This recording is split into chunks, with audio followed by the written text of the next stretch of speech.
தந்தை, மகன், தூய ஆவியின் பெயராலே ஆமென். லூக்கா 19:3. இயேசு யார் என்று அவர் பார்க்க விரும்பினார். அன்பார்ந்தவர்களே, சக்கேயு ஆண்டவர் இயேசு யார் என்பதை பார்க்க விரும்புகிறார். சக்கேயு எப்படிப்பட்ட மனிதராக இங்கு காண்பிக்கப்படுகிறார்?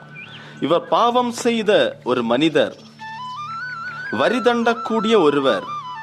இப்படிப்பட்ட ஒருவர் ஆண்டவர் இயேசு யார் என்பதை பார்க்க விரும்புகிறார் என்றால், அவருடைய மனதிற்குள்ளாக, இருதயத்திற்கு உள்ளாக ஆண்டவர் இயேசுவை பற்றி எப்படியான நிலை இருந்திருக்கும், எப்படிப்பட்ட உணர்வு இருந்திருக்கும், எண்ணம் இருந்திருக்கும்.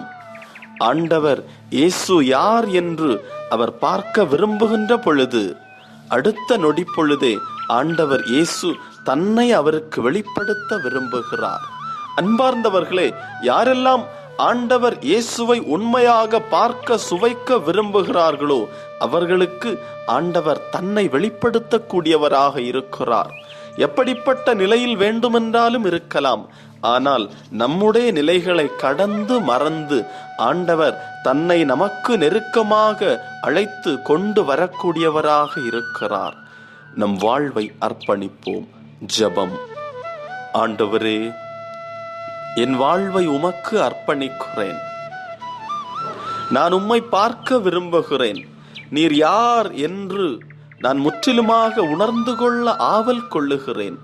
ஆண்டவரே, உம்மை பார்க்க, சந்திக்க விரும்புகின்ற என்னை ஆசீர்வதிப்பீராக. உம்மீது அன்பு கொண்டிருக்கிறேன் என்று என்னுடைய உள்ளத்திலே எனக்கு உணர்த்துகிறீர். நன்றி செலுத்துகிறேன். ஆண்டவரே, கடந்து என்னை ஆசீர்வதிக்க இறங்கி வருவீராக. என் வாழ்வை உமக்கு அர்ப்பணிக்கிறேன். ஆமென்.